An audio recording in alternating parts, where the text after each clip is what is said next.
Vamos hoy a hablar de, básicamente voy a decir, es algo extraído de El Eje, ¿no? Es algo extraído de una entrevista de Diario de un CEO de Stephen Bartlett. Bartlett entrevista a Mo Goddard. Goddard es un alto ejecutivo de los top de Silicon Valley y divulgador científico espiritual de tecnología y felicidad, así se denominan. Es un personaje raro, pero es interesante por el abordaje que hizo y sobre todo porque de lo suyo, que es la inteligencia artificial, el tipo debe saber un poco, ¿no? Nació en Egipto en 1967, estudió ingeniería y trabajó en IBM, Microsoft y finalmente recaló en Google. En Google fue Chief Business Officer de Google X. Google X es el laboratorio donde se gestan los proyectos como por ejemplo los autos autónomos, los globos de internet, el proyecto Loon y los robots avanzados, ¿no? Y él pega un vuelco en la historia de su vida en el 2014 cuando muere su hijo Ali, y a partir de ese momento mezcla lo espiritual con lo tecnológico. Pero es interesante porque permite ver otra faceta, sobre todo ver lo que viene sobre la inteligencia artificial. Es reconocido como uno de los divulgadores más importantes de los temas de inteligencia artificial y sobre todo porque además él viene del riñón de eso, ¿no? Él es uno de los cerebros, podríamos decir, que empezaron a hacer inteligencia artificial cuando nosotros no teníamos ni idea que eso existía. Él arranca la nota diciendo, básicamente voy a dar los ejes, la nota dura como 3 horas, 2 horas y media, así que para que tengan idea que es muy extensa. Entonces lo que yo tengo es un resumen donde él señala que la inteligencia artificial no es el enemigo y que puede ser inclusive la salvación de la humanidad si se usa bien. Antes de ser prejuiciosos y ya descalificarlo por ser un tecnócrata consumado, por ser un personaje que está a favor de algunos proyectos deshumanizantes, veamos primero qué es lo que dice. Él dice que hay una superinteligencia de inteligencia artificial hoy que responde a líderes humanos mediocres, lo que lleva entonces a malas decisiones. Básicamente eso es una vieja discusión que he tenido con algunos amigos inclusive sobre el papel de las herramientas, si las herramientas en realidad condicionan o no al ser humano, si una herramienta es neutra o si una herramienta es fruto de un entorno y por lo tanto tiene un objetivo determinado y no se la puede abstraer, ¿no?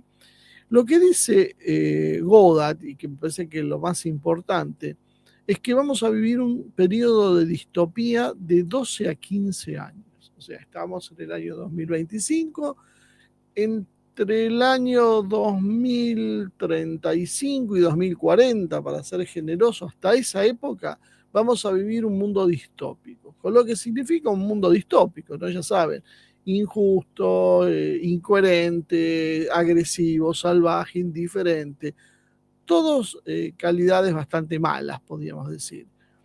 Luego veríamos una utopía tecnológica.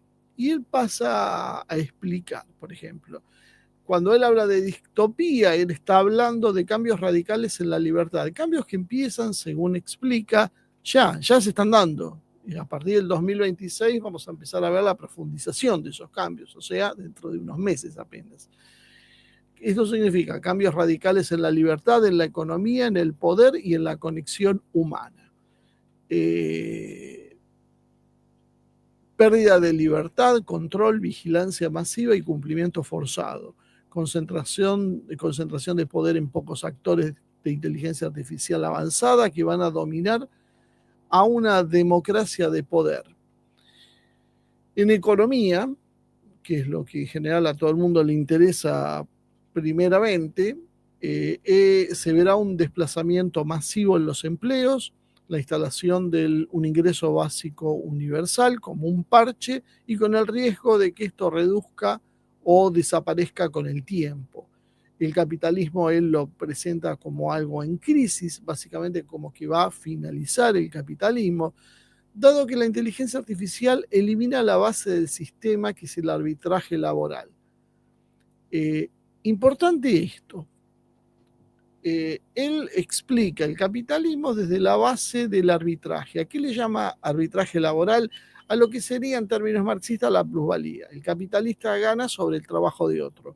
Yo compro este objeto que vale 2 pesos, pero a mí me cuesta fabricarlo 1, porque es lo que le voy a pagar a la persona que lo va a fabricar, más las materias primas, y voy a ganar 1. Entonces, ¿sobre qué estoy ganando?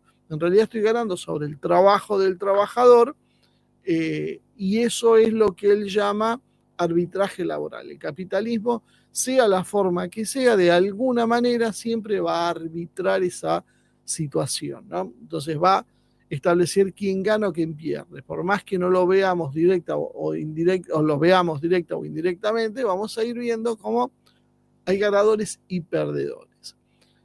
Entonces, él llega a una conclusión que, bueno, que es la que nosotros venimos hablando hace algunos tiempos, un año o un par de años de acá, que finalmente no va a haber producción humana. Va a haber producción, pero no humana. Entonces, no va a haber consumidor. Por lo tanto, no va a haber capitalismo. El motor de los conflictos, él también llega a la conclusión, no solo es el dinero, sino el estatus y el poder. De alguna manera creo que eso es cierto, es lo que también hemos venido planteando. El dinero para el común de los mortales suele ser algo muy importante y algo por el cual se llega a matar. Pero para los megamillonarios que gobiernan el mundo, el dinero, ya lo sabemos, es una herramienta. Porque cuando vos tenés cientos de miles de millones de dólares, no hay nada que vos quieras que no puedas tener.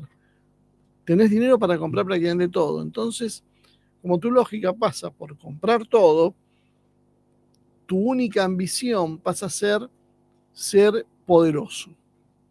Y ser poderoso implica tener más dinero para comprar más poder, porque el poder se compra. Entonces, si yo tengo más dinero, soy más poderoso, por lo tanto, el dinero en realidad es una herramienta para el poder. El fin último, entonces, no es solo el dinero, sino el poder. Fíjense que las guerras, por ejemplo, se hacen. Sí, porque la industria armamentista gana, porque hay una serie de personas que van a ganar la intermediación y demás, pero además porque hay una ambición de poder, una ambición de control y poder. Él plantea entonces que el capitalismo se va a encontrar en crisis, dado que la inteligencia artificial lo que hace es romper la base del sistema que es ese arbitraje laboral que decíamos, ¿no? Y por lo tanto, al romperse todo eso, la carrera por la inteligencia artificial en realidad va a tener también un carácter simbólico. Quien logre primero la inteligencia artificial general dominará el ecosistema tecnológico y potencialmente el mundo. Y eso es lo que, bueno, Salman dice que ya estamos. En realidad ese punto de inflexión ya se generó. Lo que simplemente falta que se vaya estableciendo y se vayan viendo los resultados a nivel masivo, pero que ya se ha llegado a ese punto. También él destaca en algún momento otra cosa para tener en consideración, que no hay miles de inteligencias artificiales independientes. En realidad solo hay 5 o 6 plataformas reales. Una, por ejemplo, es OpenAI, otra es Google, otra es Anthropic, que en las cuales se montan la mayoría de las aplicaciones. Entonces, todas las aplicaciones de inteligencia artificial que se usan en realidad se utiliza sobre una de esas plataformas, a las que él denomina como el suelo digital, como la tierra digital, como la tierra es el sustrato donde floreció, por ejemplo, le hace toda una analogía muy larga explicando cómo el hombre fue utilizando distintas herramientas para conseguir tener la producción, ¿no? Entonces él le explica que el suelo fértil de la agricultura era lo que hacía poderoso o rico a quien poseía la infraestructura. los modelos y el cómputo masivo en realidad van a ser los nuevos terratenientes, van a ser el nuevo sustrato donde se va a construir el poder económico de la sociedad. También él explica que DeepSeek, la empresa china, y hay muchas de estas, mostró que pueden surgir modelos abiertos también y baratos que alteren la estructura de ese negocio, aunque él cree que en el fondo, a pesar de ello, la tendencia va a ser a la concentración. No debería asombrarnos demasiado. Cuando nació Internet se vivió un proceso parecido, multiplicidad de plataformas, de buscadores. Bueno, finalmente se terminó imponiendo uno, con 2 o 3 más que más o menos lo acompañan, pero básicamente se instala 1 o 2 como masivos. Y lo mismo pasó con los sistemas operativos, así podíamos seguir. Es como que primero surgen varios, pero después hay una depuración y se instalan algunos que terminan quedándose con la mayor parte del mercado. Y él también dice que no hay que prestar solo atención a la inteligencia digital, artificial general, ¿no? Sino a algo que también está sucediendo paralelamente, que son las inteligencias artificiales que se automejoran, self-involving. Una vez que las inteligencias artificiales desarrollan la siguiente generación de inteligencia artificial, el ciclo de mejora se acelera exponencialmente. Es decir, la inteligencia artificial va a generar o está generando nuevas inteligencias artificiales. Una vez que este ciclo se perfeccione, lo que nosotros vamos a ver es una exposición acelerada, exponencial. ¿Por qué? Porque hoy el desarrollo se hace a través del desarrollo humano. Bueno, cuando el proceso esté totalmente automatizado, se va a retroalimentar a una velocidad infinitamente mayor, lo cual va a hacer que haya una explosión de inteligencia artificial.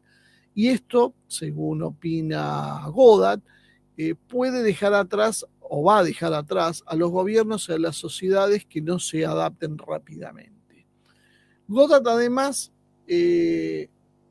fue bastante taxativo y claro en algo que hemos discutido hasta el cansancio. Yo he sido casi ridiculizado cuando planteaba esto, pero bueno, lamentablemente he tenido, creo que razón, y si algunos siguen dudando de esto, bueno, lamentablemente van a darse cuenta en muy poco tiempo que es así. Se van a destruir, dice Goddard, empleos masivamente, pero no se va a crear otro. Él no cree que se creen otros para reemplazarlo. Cree que la mayoría de los trabajos cognitivos, los que tienen que ver con el intelecto, ¿se acuerdan cuando nos decían, bueno, vos tenés que estudiar porque ese es el futuro, porque a los trabajadores después los puede reemplazar una máquina, pero al que piensa no? Bueno, los programadores, diseñadores, marketing, asistentes van a desaparecer o van a quedar solo una pequeña cantidad que pueda abastecer a una élite y que pertenezcan a una élite. Solo van a quedar, él cree, nichos ligados a la conexión humana genuina. Por ejemplo, aquellos que hacen terapias, oficios manuales. Y él da un ejemplo, inclusive creo que es la mujer del entrevistador, que tiene una empresa de esas de autoayuda, que hay mucho en Estados Unidos, también han llegado acá. Entonces él dice, bueno, quien conecte con la gente tiene esa posibilidad, porque todavía crece esa cosa humana. Entonces eso va a poder mantenerse un tiempo más antes que el resto. Pero claro, hay un problema, porque el entrevistador le decía, bueno, mi mujer entonces no va a tener problema y a ella no la va a afectar. Y lo que le decía Goddard es, sí, a ella directamente en su trabajo no. Pero claro, hay un problema. ¿A quién contrata a ella? ¿Quién la contratan a ella? El tipo de gente que la contrata a ella es el trabajador, es el programador, el diseñador, el CEO o lo que sea, y ese es el que se queda sin trabajo. Entonces, a la larga, también aquel que apunte a trabajos de este estilo también van a sufrir esa merma aguda, podríamos decir, ¿no? O sea, quedarán algunos nichos en general apuntados a venderle servicios a una élite que pueda pagar por ellos. Pero la mayoría de la gente no va a poder pagar por ellos y que estamos metidos en un sistema capitalista. Y en el sistema capitalista no hay espacio para conmiseraciones. Nadie agarra y dice, pobre gente, vamos a ayudarla. Si no te podés adaptar, vas quedando afuera y siguen los que todavía están dentro del sistema. Por eso el cambio, resalta Godard a lo largo de toda su entrevista, y creo que es la matriz de su pensamiento, es que el mundo que se está gestando en los próximos años va a ser un mundo absolutamente inimaginable en el pasado. O sea, estamos hablando de un mundo cuyas características son tan distintas que van a cambiar todo lo que conocemos. Todo nuestro estilo de vida va a cambiar. Nos guste o no nos guste. Ese es el otro tema de entender. No es, bueno, yo no lo voy a hacer. Bueno, yo no quiero tener un documento electrónico, pero si no tengo un documento electrónico, yo no puedo hacer trámites en nada que tenga que ver con el Estado. Yo no puedo circular por la calle porque no puedo tener, si quiero manejar, o porque el transporte público me obliga a tener una SUBE. De alguna manera te van acorralando y la idea de ser un ermitaño que vive a espaldas de la sociedad es prácticamente imposible. O sea, alguno lo podrá lograr, pero la inmensa mayoría no lo va a poder lograr y aparte al primer contratiempo morís dentro del sistema, porque en cuanto tengas una enfermedad, chau, listo, caíste dentro del sistema. ¿Cómo pensás curarte con yuyos? Es básicamente muy difícil que vos puedas sortear todo de esa manera. Te fracturaste, te lastimaste, tuviste un accidente, en algún momento caes adentro del sistema. El otro problema que hay es que vivimos en un mundo que empieza a ser multipolar, con donde Estados Unidos, China, Rusia son las grandes naciones que manejan el mundo y que ya empiezan a mostrar que son las que van a rediagramar el mundo, pero hasta ahora están compartiendo ese poder con las corporaciones tecnológicas y con actores no estatales.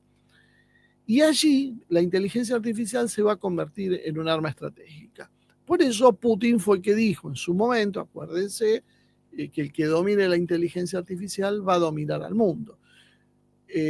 Las potencias van a querer que su inteligencia artificial sea la más desarrollada, la más fuerte, la más poderosa, y van a tratar de restringirle el acceso a los demás. Te van a dar cuentagotas, pero para los temas realmente serios y profundos y estratégicos, vas a tener una inteligencia artificial que no va a ser compartida.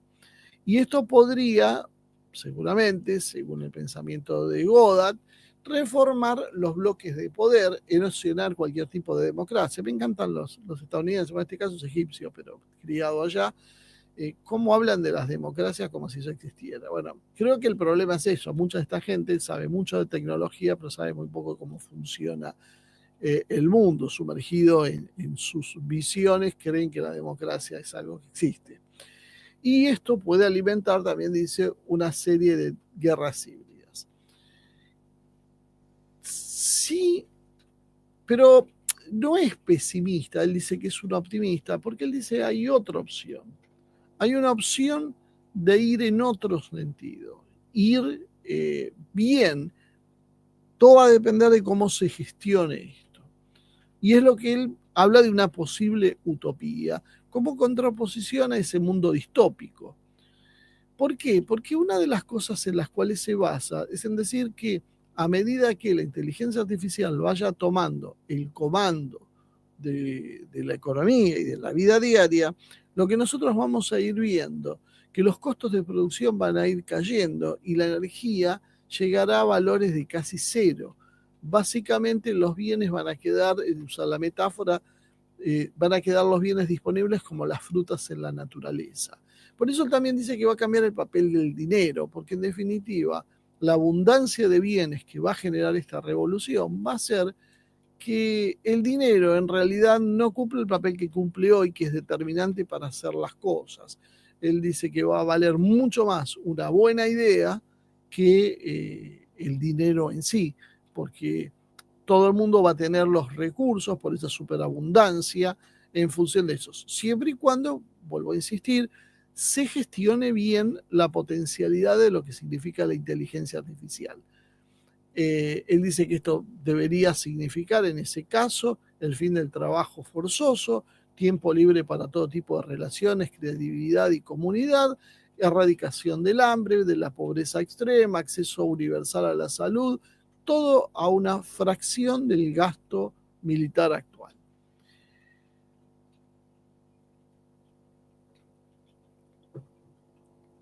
Ahora, él dice que el verdadero obstáculo, y eso es lo interesante, por eso tenemos que empezar a discutir estos temas, tienen que ver con el propio ser humano, en lo que tiene que ver con la mentalidad y los valores que hoy imperan. O sea, la herramienta ya está empezando y en muy poco tiempo va a crecer a una velocidad, como decíamos, exponencial, una velocidad geométrica, porque se va montando en los desarrollos, que de hecho están viniendo más acelerados de los que ellos mismos pensaban que se iban a dar. Este escenario que hoy estamos viviendo se vislumbraba para dentro de 20 años y ya se está dando. Entonces hay una aceleración que supera la imaginación. ¿Por qué? Porque cuando uno proyecta, proyecta con lo que hoy tiene. Ahora, dentro de 5 años tiene herramientas nuevas que cambian esa ecuación y producen más rápido y en mejor cantidad de lo que producía antes. Entonces dice, ¿cuál es el problema real? La tecnología permite el escenario de la superabundancia. El problema que hay es de valores. Los valores obviamente de las élites y de las sociedades, sobre todo de las élites, que se mueven con una lógica de poder, de ego y de acumulación. Si esto se sigue manteniendo así, donde, como decíamos, el que tiene quiere tener más y quiere ser poderoso y no compartir, y ese tipo de gente es la que mantiene el control de la sociedad, va a utilizar la inteligencia artificial no para liberar a esa sociedad, sino para controlar y para excluir. Y va a tener herramientas que eran inimaginables en el pasado. Entonces, el mundo se va a ir reorganizando de otra manera. La inteligencia artificial también cree que va a acelerar la transición del unipolarismo a un policentrismo complejo, como lo denomina, ¿no? Fíjense, son muchas las cosas que venimos hablando nosotros desde hace un tiempo largo acá, ¿no? Donde los polos no van a ser solo los países, sino también las corporaciones tecnológicas y las redes distributivas. Van a aparecer nuevas jerarquías, van a aparecer plataformas de inteligencia artificial como nuevas potencias que se van a enfrentar también a los estados tradicionales. Bueno, no debería asombrarnos demasiado porque ya vemos cómo las grandes corporaciones han desafiado a los estados y decíamos, una gran corporación tiene el poder de un estado mediano. Bueno, las empresas que manejen las inteligencias artificiales, las plataformas, esa media docena que estábamos hablando, van a tener un poder también equivalente.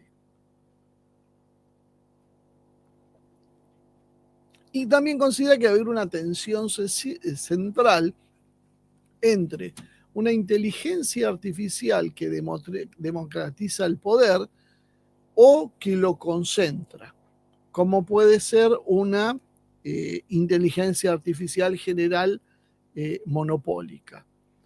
Y ahí va a ser crucial el papel de la ideología, porque si no hay un cambio de valores, la inteligencia artificial va a reforzar el orden viejo bajo otro disfraz. Así es como él lo plantea. Entonces él también plantea algunas diferencias que son interesantes ir conociendo. Él habla primero de la inteligencia aumentada, porque él dice que en realidad el ser humano ha ido consiguiendo el desarrollo que terminó en el capitalismo y en lo que hoy conocemos a partir de aumentar sus capacidades. Entonces, las herramientas que usó el ser humano, las máquinas y demás, no innovaban algo diferente, no cambiaban al ser humano, sino que en realidad lo que hacía era potenciarle sus capacidades. Si yo levanto 50 kilos, vengo con un cargador y levanto 200 kilos, 400 kilos, qué sé yo. Bueno, eso implica que no cambió el patrón. Yo sigo usando la fuerza para levantarlo y sigo estando yo para levantarlo, con la diferencia que ahora tengo algo que me asiste y me permite hacer el trabajo a otra escala. Entonces, básicamente dice que toda la historia de la humanidad se transformó en eso. Y esto, llevado a la inteligencia artificial, se habla de inteligencia aumentada. O sea, ¿qué es lo que a muchos les va a parecer más familiar? La inteligencia artificial en realidad trabaja aumentando la capacidad del ser humano. Aumenta la inteligencia, asiste al ser humano para que pueda ser más inteligente, por lo tanto más productivo. Que eso es la primera etapa de la inteligencia artificial. Pero luego viene una segunda etapa que va a ser la inteligencia artificial reemplazando totalmente al ser humano en la tarea. Y esto implica entonces lo que decía antes, que los empleos cognitivos van a primero caer, todo lo que tenga que ver con asistencias, call centers, agencias de viaje, todo eso desaparece. Y aquellos trabajos que son manuales, como puede ser un plomero, como puede ser un albañil, puede ser un electricista, van a resistir más tiempo hasta que haya robots suficientes para reemplazarlos en esa producción. Calculan también que dentro de 5 años empezaremos a ver los primeros robots que hacen esto. Las empresas chinas que se dedican a la robótica están trabajando en el desarrollo de robots que fabrican robots. Fíjense cómo empieza a cambiar toda la lógica. La inteligencia artificial trabaja en generar inteligencias artificiales, sin intervención humana. Y esto se aplica para que los robots fabriquen nuevos robots, también sin la inteligencia humana. Es decir, se van independizando los sistemas de producción de la labor humana. Y eso trae como consecuencia el colapso del trabajo como propósito. ¿Para qué vas a trabajar si la máquina lo hace más rápido y es más eficiente que vos? Esto es lo que a mucha gente le cuesta que le entre en la cabecita. Creen que esto no va a poder pasar, que la inteligencia artificial no piensa, no tiene capacidades. Bueno, les aseguro que sí las tiene. Y las va a tener mucho mayor. Hoy ya están calculando que puede tener ya hasta un 25% más de inteligencia que el ser humano más inteligente. Pero el problema es que nosotros no tratamos constantemente con genio. No son todos Einstein los que vienen y te tocan el timbre para hacer un trabajo en tu casa. O cuando vos vas a trabajar a otro lado, tus compañeros de trabajo o el chofer que te lleva. Es gente común. Y la gente común en general está muy lejos de esa capacidad. Es decir, la gente común ya fue sobrepasada. Nosotros decimos, no, pero el mejor matemático tiene una capacidad que todavía en la inteligencia artificial le cuesta. Puede ser, pero ¿cuántos tienen esa capacidad que tiene ese matemático? ¿Se creen que la solución es que todos tengamos la capacidad de ese hombre? No, no la vamos a poder tener todos. Ni siquiera vamos a tener tiempo, porque la inteligencia artificial evoluciona mucho más rápido. Cuando haciendo un gigantesco esfuerzo, y si fuimos dotados por la naturaleza y se alinearon los planetas, yo consiga tener algo más o menos equivalente a la inteligencia de ese matemático, la inteligencia artificial de ese tipo evolucionó 1000 veces. Ese es el problema que es el que se está presentando y es lo que dice Goddard. Básicamente, él plantea que lo que hoy definimos como el propósito a través del trabajo, básicamente es una mentira del capitalismo industrial. Y esto es otra cosa muy interesante, porque esto es lo que yo planteaba del feminismo en alguna época, por supuesto, no era que lo había inventado yo, pero que era un planteo que se hacía, cuando decíamos que las mujeres ahora tienen que salir a trabajar para poder mantener la casa, probablemente sin hijos porque no se pueden dar ese lujo, probablemente alquilando porque no se puede comprar una casa, cuando antes había un hombre que mantenía a la mujer a media docena de hijos y además se podía comprar una casa y probablemente se podía comprar una casa de fin de semana si más o menos le iba bien. Entonces, ahí vemos que a la mujer, para sacarla a la calle, que le dijeron, vos te tenés que empoderar, tenés que ser dueña de tu destino, vos no podés más vivir porque tu marido te trae la plata. Bueno, eso mismo hicieron también con el ser humano en general. Nos dijeron que era el propósito, hasta tal punto que lo que se pregunta es si el hombre está hecho. Una cosa es trabajar cuando vos vivías en la naturaleza y no tenías otra opción, entonces tenías que recolectar, tenías que cazar, tenías que hacerte un refugio y así sucesivamente. Y otra cosa es lo que se vive hoy en la actualidad, que no hay límite para el trabajo, que se trabaja las 24 horas del día básicamente, porque está el celular abierto todo el tiempo y constantemente, o porque uno trabaja para una empresa, porque uno tiene una pequeña empresa, o porque uno tiene un comercio, o porque uno tiene que rebuscársela como puede, está todo el santo día trabajando y no se logra desconectar nunca.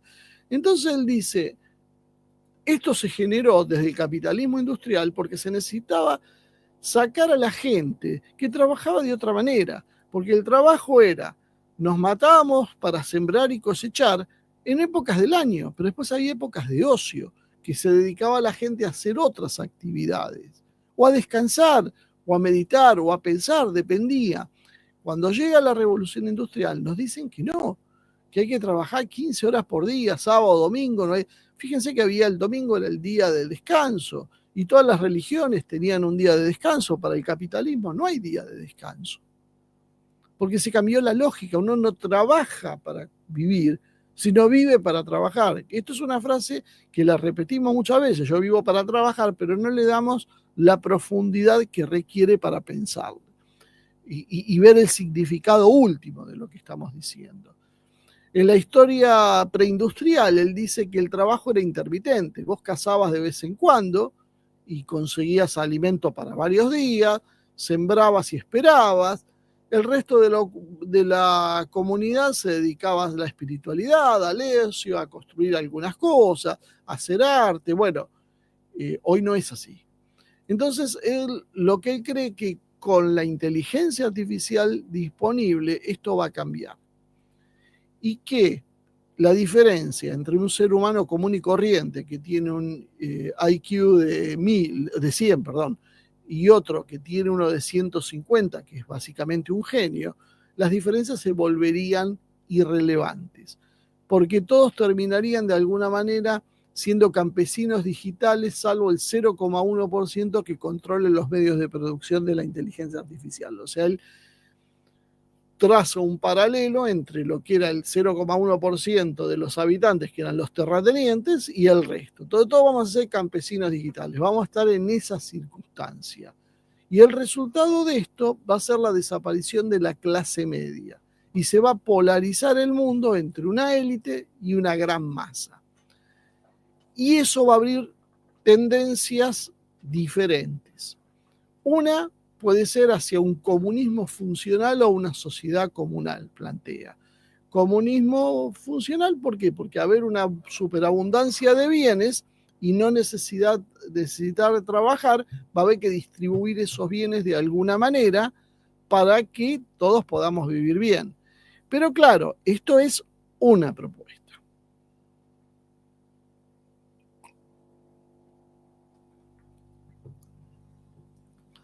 Hay un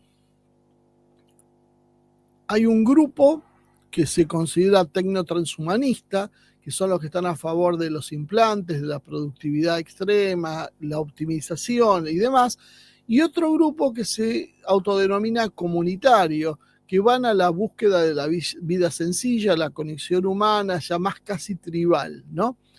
Y eso de alguna manera se va a anticipar, como dijo Hugo de Garis, como una guerra entre los pro inteligencia artificial y los anti inteligencia artificial, no entre humanos y máquinas.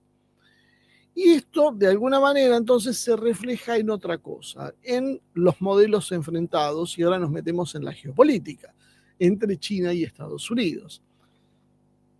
¿Qué pasaría si China consigue ese desarrollo? Que lo tiene en la puerta y está trabajando para eso, dicho sea de paso, ¿no? Podría usar los robots y la inteligencia artificial para sostener una población con una renta básica universal alta y con una buena estabilidad social. Y en el otro lado tenemos el modelo estadounidense, el modelo anglosajón, que es lo que hace. Prioriza el lucro de la élite, la ganancia de esa élite, generando un desempleo masivo y caos social en el medio. Eso es la receta del capitalismo. Entonces, la batalla no va a ser solo militar, sino ideológica. Será, ¿volcamos esto para la prosperidad colectiva o lo volcamos solo para la prosperidad de unos pocos? Obviamente, si vamos a una prosperidad de unos pocos, se abre el mundo distópico, porque esa gente hay que controlarla, y en algún momento, mejor que desaparezca de la faz de la Tierra, porque no la necesitas. Si hay una cuestión más que él plantea, es que la inteligencia artificial va a seguir evolucionando. Entonces, cuando siga evolucionando y con la inteligencia autoevolutiva, es la que estábamos diciendo, se va, ¿cómo podemos decir?, reformando y mejorando a sí misma, la pregunta que debería hacerse no es si va a reemplazar a los líderes humanos, sino cuándo lo va a hacer. Y también si va a haber una inteligencia global unificada con mandato de prosperidad y sostenibilidad para estabilizar el planeta, o lo que veremos será una inteligencia artificial subordinada a líderes humanos mediocres y usada para fines egoístas. Lo que él trata de decir es, si vos dejas tiene una explicación muy larga, tendrían que ver el video entero, después si les interesa les pongo el link para comprender por qué él dice esto, no lo dice porque sí. Él habla de una evolución natural y si hay una inteligencia artificial va a tratar de preservar la vida, etcétera, etcétera, ¿no? Y desde allí va a tratar de que haya una abundancia total, porque es la forma más entrópica de poder conservar lo que hay y generar vida y crecimiento, que sería el objetivo que hay. Y eso traza paralelos con la naturaleza, y él dice que a veces, y es para ponerse a pensar, ¿no? Si uno tiene tigres en un lugar y son demasiados los tigres y no los puede mantener, tiene una opción que es castrarlos, matarlos y dejar unos poquitos que uno puede mantener. O la otra opción es criar más ciervos para que esos tigres cacen a los ciervos, se alimenten de los ciervos y además después la materia fecal de los tigres va a abonar las plantas que los ciervos van a comer y se van a reproducir. Es decir, él saca ese ejemplo. Hay un círculo virtuoso, más ciervos, va a haber más tigres. Más tigres van a generar más vegetación, por lo tanto va a haber más ciervos nuevamente. Mientras que la opción de algunos otros, pero no es la solución lógica y no es la solución de la naturaleza, sería matar a los tigres que están de más. ¿Qué es lo que hacemos nosotros como humanos? No alcanza la recaudación para todos. ¿Qué hacemos? Eliminamos jubilados. Que sobrevivan algunos, que se arreglen como puedan. Lo hacemos de otra manera, lo disfrazamos, no decimos salimos y lo matamos, pero hacemos eso. Matamos lo que sobra, en vez de generar más fuentes de ingresos. Entonces lo que plantea es que lo positivo de esta historia fue que va a haber una abundancia total, porque va a haber cero costo de bienes, porque el valor a los bienes se lo daba precisamente el arbitraje, el trabajo humano. Y como va a desaparecer el trabajo humano, el costo del bien va a tender a cero. De la misma manera que va a pasar lo mismo con la energía, la fabricación automatizada, todo va a estar disponible de acuerdo a las necesidades sin dinero. Una utopía comunista, podríamos decir. Pero él ve también la cara B, es que los gobiernos usen el ingreso básico universal para tener apenas un mínimo de subsistencia, para controlar esa población, inundarla de drogas y de realidad virtual, para que vos veas el mundo a través de un prisma y no como es la realidad, y de esa manera contener las masas desesperadas. Creo que es lo que estamos viviendo ahora, más o menos. Pero dice, pase lo que pase, el capitalismo clásico, el capitalismo que conocemos, ya no puede sostenerse porque el trabajo humano tiende a cero. Eso es lo que yo vengo tratando de explicar desde hace mucho tiempo. El capitalismo está muerto, no porque el socialismo triunfó como idea revolucionaria, sino porque el capitalismo construyó su propio límite. ¿Cuál es su propio límite? Que no necesita más trabajadores, no hay a quien explotar. Todo se produce automáticamente, por lo tanto, el sistema va a continuar, pero de otra manera. No va a ser más capitalismo. Por eso mucha gente no entiende, pero si nos dejan en la calle, ¿a quién le van a vender? Depende del modelo que triunfe. Pero si son los malos, no te van a vender.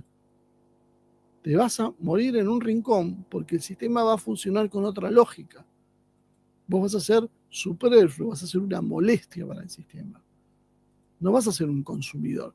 Por eso trabajan con las nuevas ideas, donde tenemos que salvar a la madre tierra, no podemos ir con una bolsita al supermercado y todas esas pavadas que estamos haciendo, porque nos dicen que si no, por ejemplo, usamos energía fósil, destruimos el planeta, pues empiezan a correr al centro al ser humano del centro del planeta y transformarlo en la madre tierra es lo importante, porque ahí le sacas lo sagrado y permitís al hombre, le sacas lo sagrado y permitís la destrucción del ser humano como un activo más innecesario. En cambio, si el ser humano es el centro de la creación, como plantean las grandes religiones, la cosa es distinta. Bueno, no quiero irme de tema.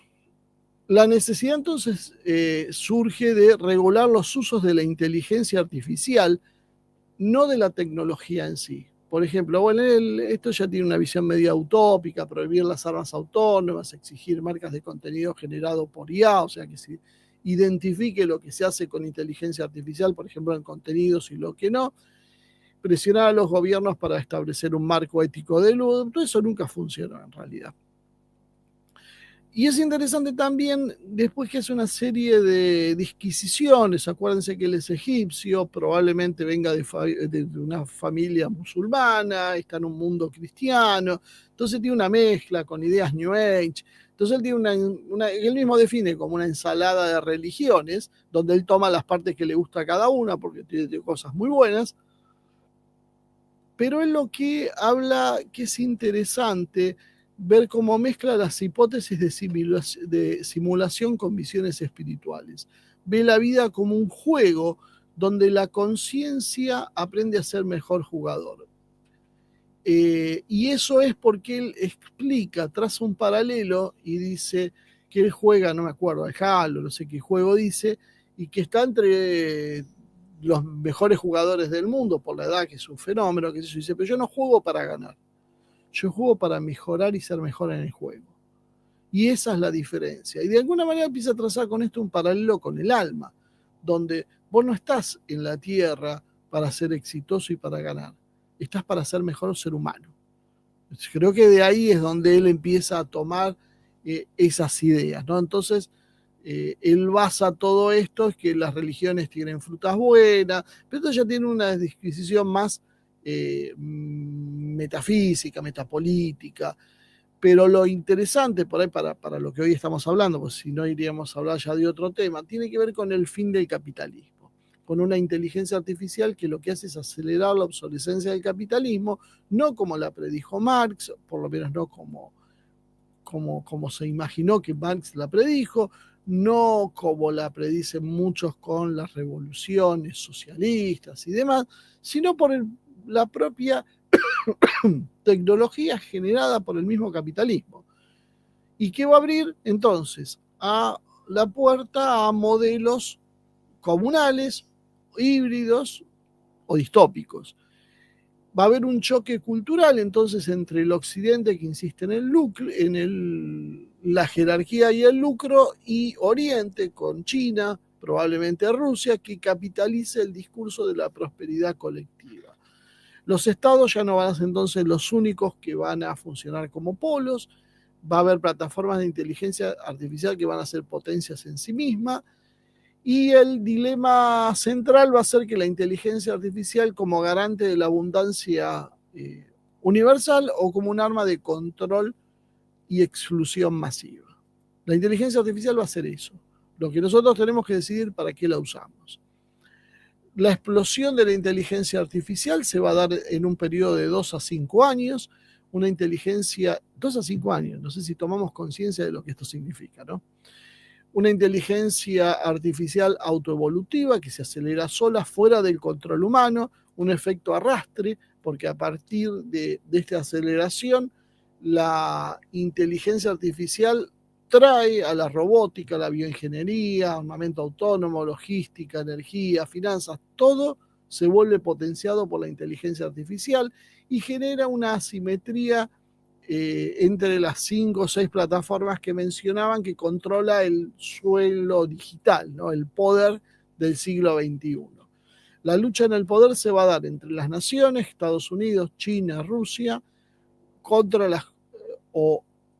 y, de las dos maneras, las corporaciones tecnológicas. La competencia se va a dar no solo por quien tiene el modelo más potente, sino quien impone las reglas. O sea, de quién es la propiedad de los datos, las patentes, los hardware, los chips, etc.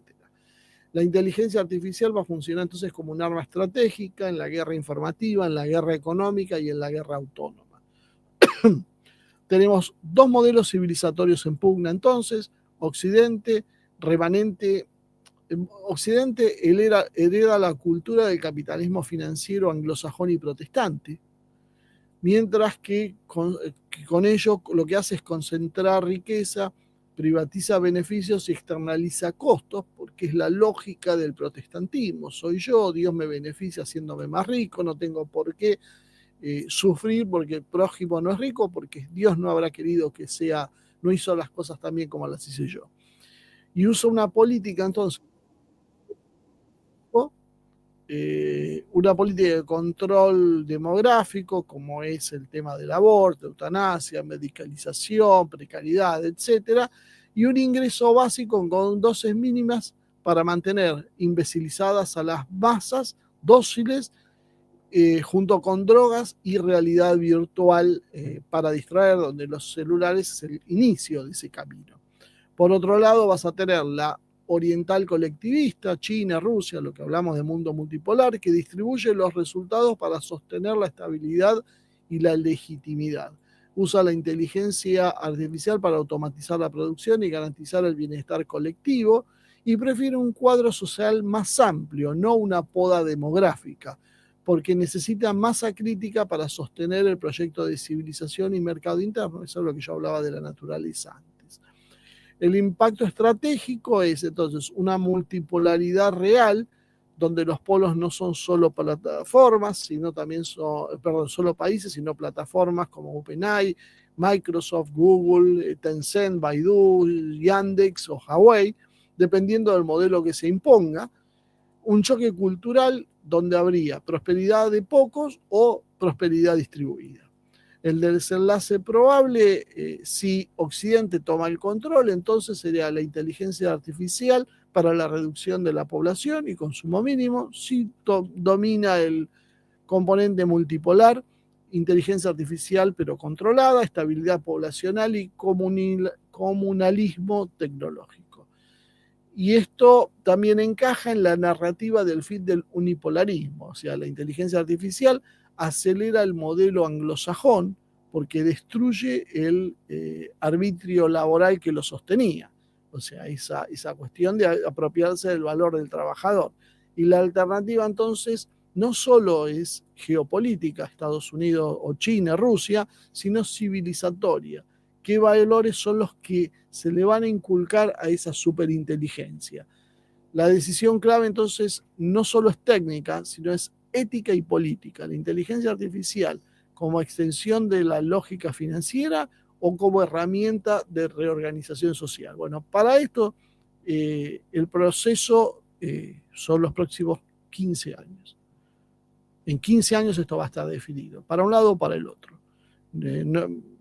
Tenía preparado explicar cada uno de los procesos, pero se va a hacer muy largo. Entonces voy a ir solo cerrando ya, así nos queda un poquito de tiempo para charlar, en que no es solo que los políticos están desconectados de esta realidad, es que las élites, y entre ellos los políticos e inclusive las masas, están calibrados con la lógica anterior, vieja, sin entender que la inteligencia artificial les va a pasar por encima a todos. Los políticos están obsesionados con miserables cuotas de poder, ganar una concejalía, una intendencia, a una provincia, hasta un país. Las internas del partido, el presupuesto del año próximo, pero la realidad es que al lado se definen otras cosas. No ven que en la práctica ellos mismos van a ser prescindibles. La inteligencia artificial puede negociar, puede rediseñar leyes, puede administrar recursos, puede hacer todo lo que hace el político hoy. Y lo mismo vale para la gente común, que creen que la política es una pelea entre rojos y azules, liberales y progres, pero la realidad es que no están advirtiendo que esto es otra cosa y que ellos están en juego porque son carne de descarte si pierde su bando. Aplauden los despidos, mucha gente aplaude los despidos porque reducen el gasto. Bueno, tenemos a Milei de presidente. O porque el CEO de una empresa es eficiente. Qué bueno, este tipo ahora consigue los buenos resultados con cada vez menos gente, pero lo que no ven es que esta lógica los va a atrapar a ellos mismos, van a ser reemplazados por irrelevantes, van a ser marginados. Incluso los mismos CEOs que hoy están celebrando despidos y productividad con inteligencia artificial no comprenden que la próxima vuelta los va a reemplazar a ellos. Ellos están haciendo el trabajo y están preparando, pero ¿cómo no va a haber un CEO después que sea una inteligencia artificial? ¿Para qué pagarle a este tipo? Lo mismo que hicieron con sus empleados es lo que alguien luego va a hacer con ellos. El capitalismo financiero se devora a sí mismo, incapaz de entender que el juego cambió de escala. Los políticos creen que siguen manejando algo, en realidad ya no manejan nada, son apenas unos figurones. Las masas no entienden que la poda demográfica y la precarización también los incluye y que esa poda demográfica se la disfrazaron de derechos. Los CEOs y las élites económicas creen que dominar la inteligencia artificial es lo que están haciendo, pero en realidad es la inteligencia artificial la que va a ser su propia tumba. Todos básicamente quedaron entonces atrapados en la ilusión de que juegan con fuego sin ver que en realidad ellos ya están en medio del incendio.